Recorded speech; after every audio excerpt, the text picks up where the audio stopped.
एक दिन हजरत इब्राहीम अलैहिस्सलाम अल्लाह ताला के हुक्म से सीरिया की तरफ निकल पड़े। चलते चलते नमरूद के मुल्क की सरहद पार करके वो एक नए देश में पहुंच गया। जब वो खजाना वाजा नाम के मकाम पर पहुंचे तो देखा कि लोग दलदल में बहुत खूबसूरत कपड़ों में सजे हुए एक ही दिशा में भागे चले जा रहे हैं। हजरत इब्राहीम अलैहिस्सलाम को यह मंजर देखकर तज्जुब हुआ। उन्होंने एक आदमी से पूछा, भाई ये लोग कहाँ जा रहे हैं? वो बोला, जनाब 7 दिन से हमारे बादशाह की इकलौती बेटी सायरा खातून अपने पसंद का शौहर चुनने के लिए लोगों को बुला रही हैं।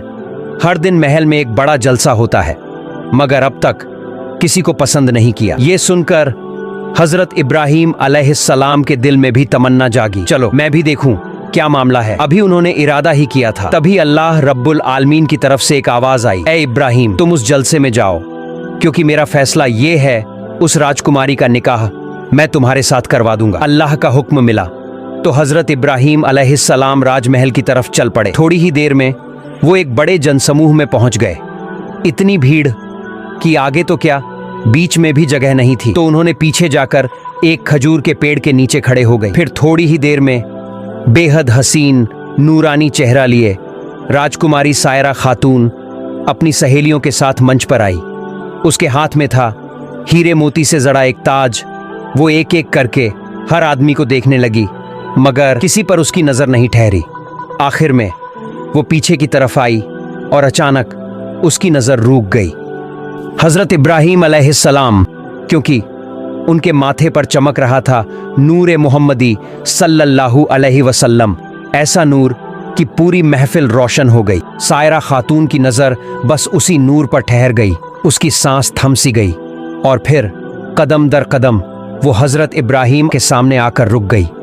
यहीं से शुरू हुई एक पाक और मुकद्दस कहानी जिसे अल्लाह ताला ने खुद तय किया था।